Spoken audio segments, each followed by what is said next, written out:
Hey guys, Thrifty Christian back with another video on making patches. So I've just made this, what you would technically call a applique patch. Applique is when you put a material in the background, and it's just saves you time. So that way, if I were to make this patch, I wouldn't have to stitch out all of this black in the background. So I just used material.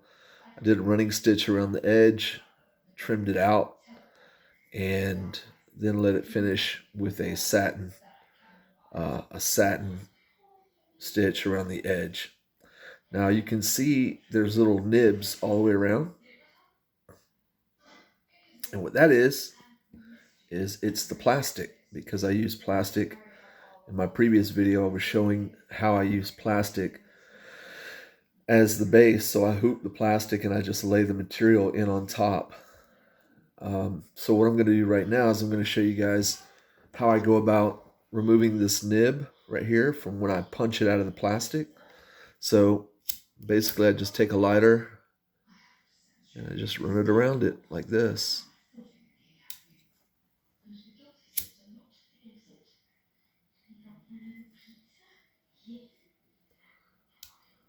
That's it.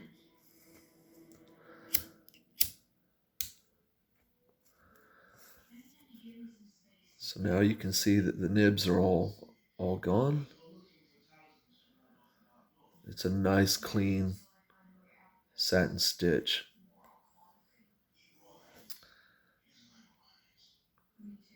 So I am going to switch to black bobbin thread, because you can see the white here.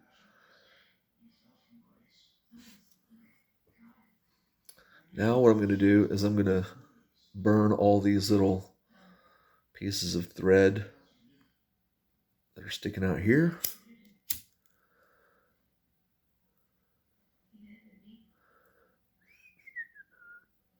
La-di-da-di-da. Okay, and now I'm going to use my seam ripper, and I'm going to get along this edge,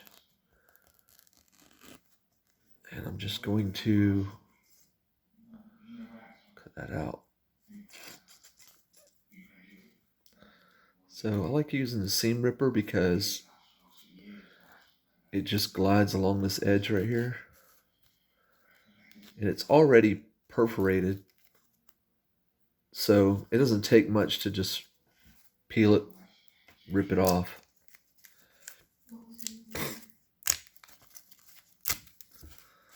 So there, I just peel that off like that. Remove this plastic, because this plastic's gonna inhibit the patch from adhering to the transfer paper here, this roll I have. I'll show you this process. So let me pause this, rip this off. I'll be right back. Okay, so got the plastic off. As you can see, I didn't really focus on trying to get like the plastic out of these areas between the letters. I mean, I could go in and be real nitpicky about it and do it, but it's really not necessary. It's not really that big of a deal. So now I'll show you real quick. Here's all the plastic that I just tore off of it. And now what I'm going to do is take this transfer, roll this thing out, and hopefully show you guys how I do that process. Excuse me. Okay, so I have a pen. And basically what I do is just roll that out. Throw this, let's see, we'll just put it over here. Do it like that. Let's see. Let me use this little Legos Star Wars kit here. And what I'm going to do basically, down here. What I'm going to do is just draw a rough line for me to cut this out. Okay, there. Now I'm just going to cut this out.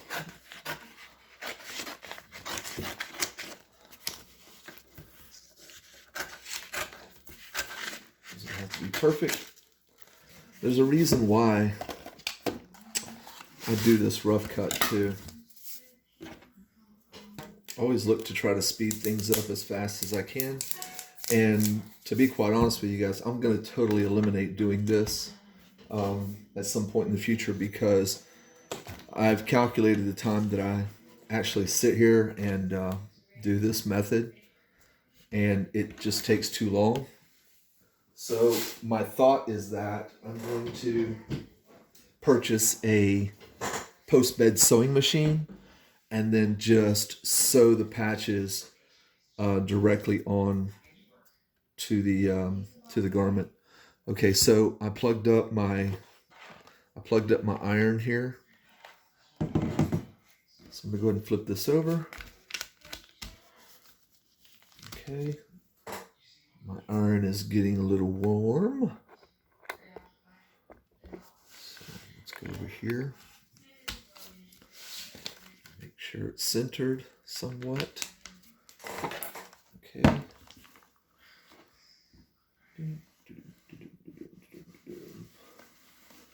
This iron-on adhesive is pretty good stuff, but it is kind of thin. So what I'm going to do is, when I iron this on, ooh, that's hot. Yep, good deal. I always press it down. It's so hot. Sometimes I take a lighter and I just kind of work it down inside. Push it down like that, so that way it's not floating above it. And then you can see some of this adhesive stuck to the desk. So that's pretty good right there. You gotta be careful with that. I don't like to try to remove this when it's hot. I try to wait till it's cooled down just enough. There's like this fine window of opportunity here when, if you peel it too soon, it won't come off the paper. But if you peel it like right now, what it does is it allows you to take and fold this excess back off the edge, and it's just like pie crust folding almost on this circular patch. So I'd go very gently around these edges and I just kind of fold it in, making sure that it doesn't touch the other side of the patch, because if it does, it'll stick to it if it's a little too warm. And you don't want anything like this on the other side of your patch. I'm very, very picky about how this looks. So I'm going to show you what I do right here at the end to make sure that none of this squishes out whenever you go to apply it onto your garment or hat or whatever it is that you apply it to. Okay, so here we go. Paper, left a burnt side, or left a burnt mark so you can tell which side is which. Sometimes also what I do to make sure I get the right side is I just put an X right there. So that way I can see that, okay, this is the side that needs to be facing me. So then I just, again, put it back on the paper for a second. And I see a couple of threads there that I need to take care of, so I went ahead and burnt those. Okay, I'm going to iron it again. Just a quick iron, not too much. That's good.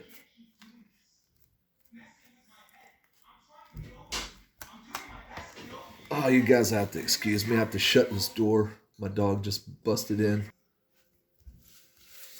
Okay, I'm back. So there. All right, peel that off. Now, right here on the corner, you can see there's a little bit of that adhesive there. Right? So what I'm going to do is I'm going to try to fold it back a little bit like that, just away from the edge. Because if you use your hat press to do this with, or an iron or whatever, this will squish out of the sides and you'll be able to see it. So what I do is I take my iron, let me get this set up here, just tilt this back a little bit, and I'll do it the best I can. I basically put the paper up against the iron like this, and then I just kind of press the edge and run it upwards, and it drags, and the heat pulls that it pulls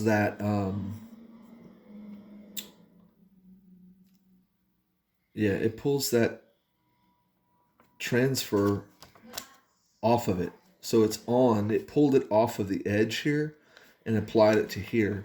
And it cools so fast that you can just take your finger and you can just rub it right off like that. Okay?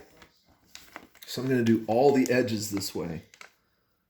Because the iron is hot, I can just run the edges like that and it cleans them up. There's nothing showing through on the edge now, as far as the bottom goes. So there's a little piece right there. And that's what I'll start doing. I'll just start rolling the patch all the way around, and slowly pushing that adhesive back. There. A little bit right there.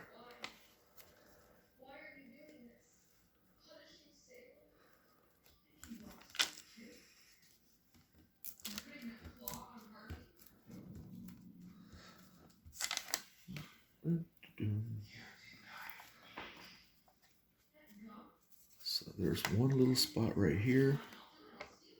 The corners is really where it gets me, right here on this edge, because it's such a sharp fold right here. It's such a sharp fold. When I go to fold it around that edge, it really just kind of jumbles up there. Let me finish this up real fast.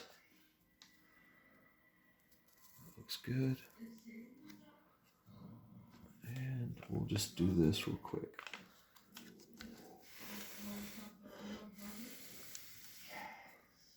There. There, and that's it. So that's it. And I like folding that over because it adds extra adhesive. It adds a little bit more there because it's kind of, just one layer is kind of thin.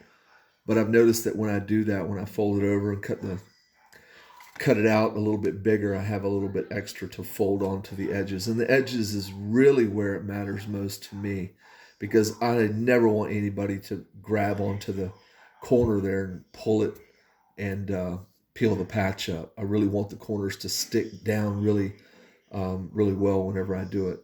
So next step of this is I'm going to show you guys how I put it on my hat, and then I'm going to talk a little bit about the heat press and some pros and cons about the heat press and the way I actually operate my hot Tronix. Now that I've got a little bit more experience with the hot Tronix machine, so let's do that now. Just pause real quick, and then I'll be right back. Okay, so while the hot Tronix is warming up, I want to talk a little bit about this machine. And I'm just going to put this back over here. I actually use that for photographing over in this area here. Okay, so let's talk about this Stahl's hot Tronix. I bought this machine because I was going to buy the other one, the one with the dual elements. Forgot what it's called, 360i or i360 or whatever it's called. It's a lot more expensive. It's like, I think $1,500 for that unit. I was going to buy it, but they were on back order. It was about 4 months ago, and I didn't want to wait. I wanted to move forward as fast as I could with doing hats. So I ended up buying this machine, and then I recall just recently, probably earlier this week, I went back and I saw a video on the 360 IQ or whatever it's called, and they were talking about how, they were hyping the machine up and just saying, oh man, it's a super great one, and the reason why we love it so much is because not only does it have the heating element up here, but it also has the heating element down here, and it gets behind the hat. It gets back in behind the hat, because in order to really heat press something on, you really need heat from the back of it. And I'm here to tell you right now, that is the biggest load of garbage I've ever heard. Because I'm gonna tell you what, with this hot Tronix right here, after I show you what I'm gonna do, which is basically just use the machine normally, the back of this hat inside right there will be so scalding hot you won't be able to touch it. And if you can take a lighter for just a second and pass it over this stuff, it will melt with the quickness. It really doesn't require 350 degrees heat, right? And it doesn't require two heat, Jesus, my mind is just going blank. It doesn't require two heating elements. It doesn't require one here and one down here.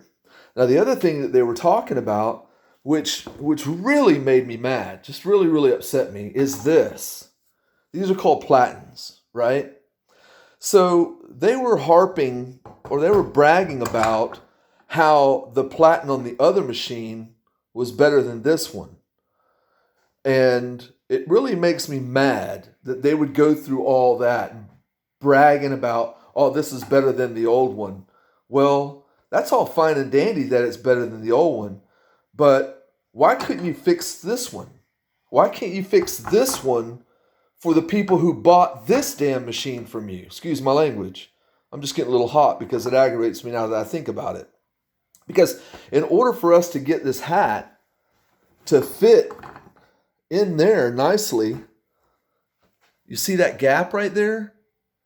The platen doesn't fit hats, or at least the standard size hat. So why in the heck would you guys keep making this platen and selling this platen that doesn't work with these hats, and you already know that it doesn't work? Why would you do that? Why would you sell this to your customers? So what we have to do is we have to build it out.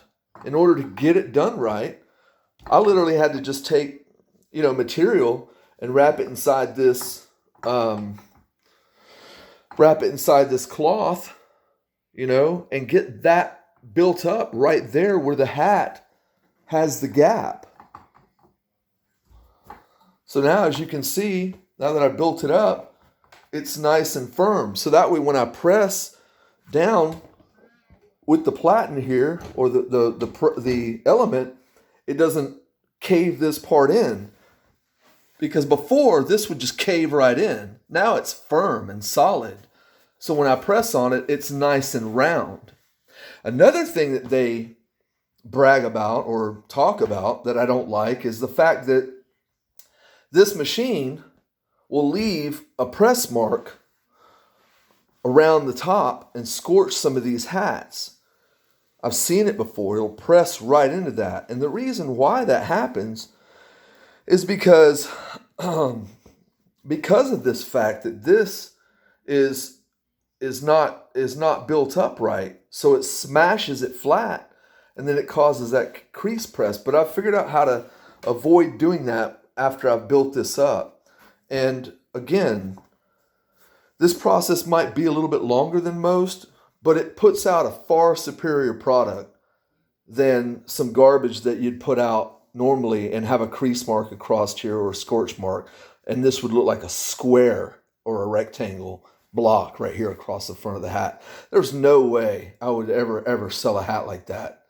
It's just horrible. So I'm going to show you now that it's up to about 316 degrees. I'm going to go ahead and start and put this here, and I'm going to show you what I do.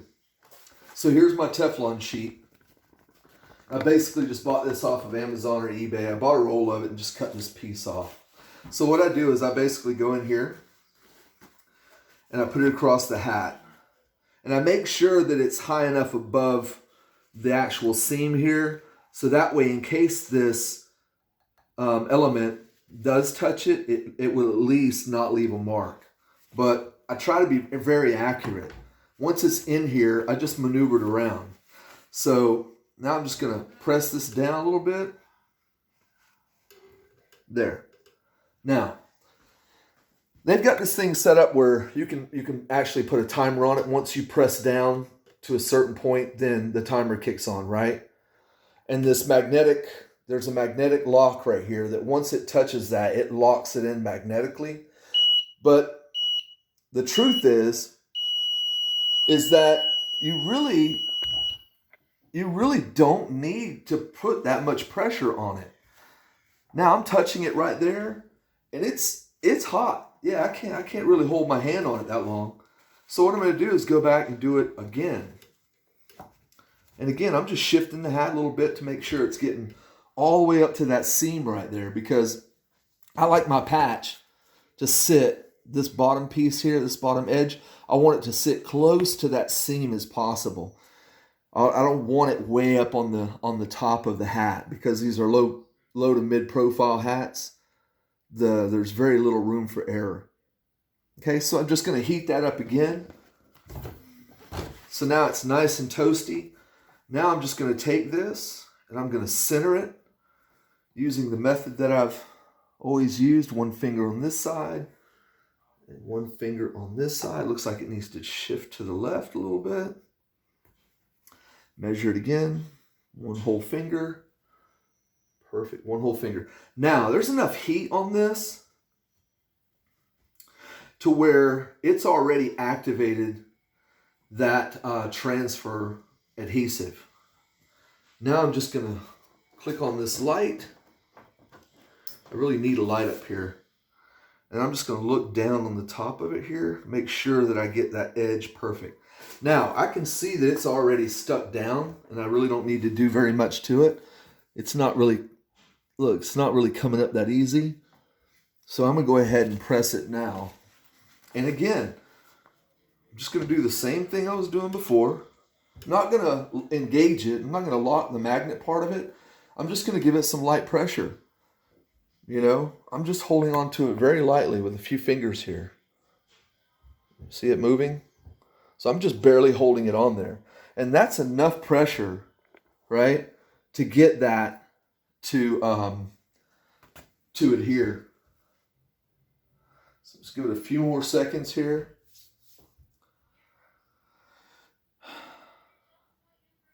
There we go.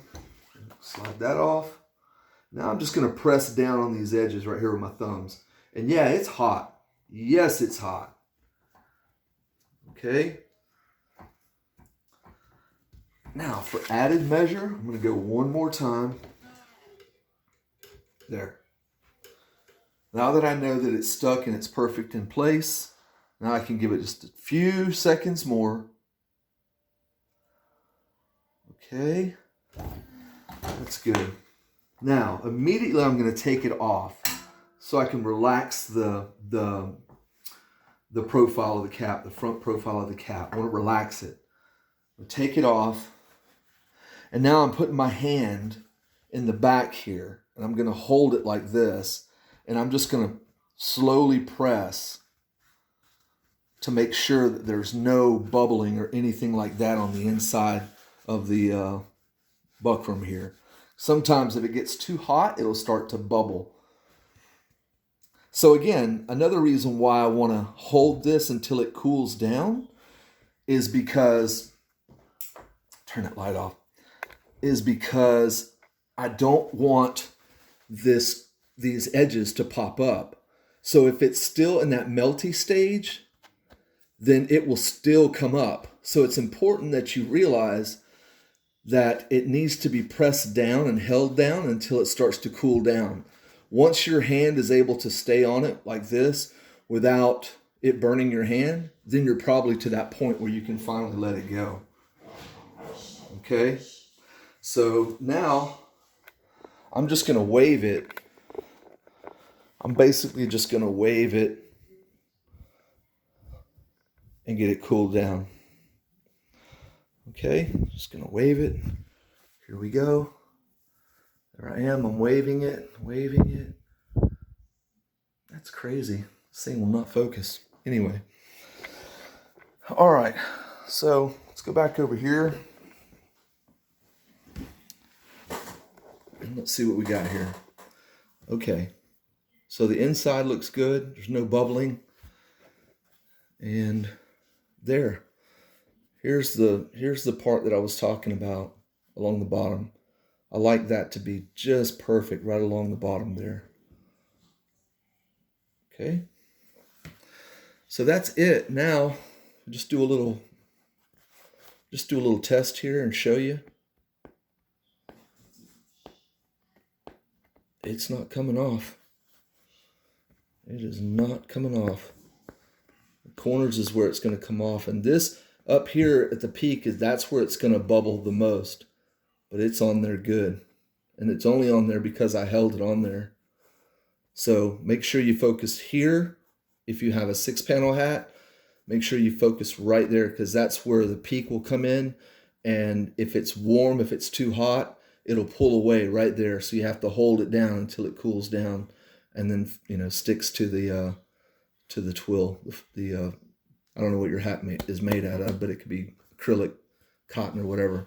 Okay, so here I want to show you this. It did get me right there. You see that line? So this is an acrylic hat. I don't know if you can see that line right there, but I can. That's where the platen or the element got it. So here's how I'm going to fix that.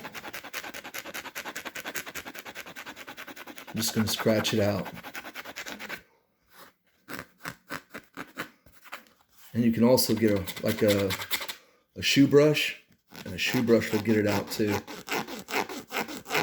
But this is the way that I've found with these hats that I can get it out without any issues. At least make it unnoticeable. There. It's gone. Ta-da! None there. And none over there. Okay, so guys, I hope you enjoyed this video. I'll be talking more about patches and things as I learn them in the future. So everybody, God bless, and if you got any questions, just don't hesitate to ask. See you in the next one. Thrifty Christian, out.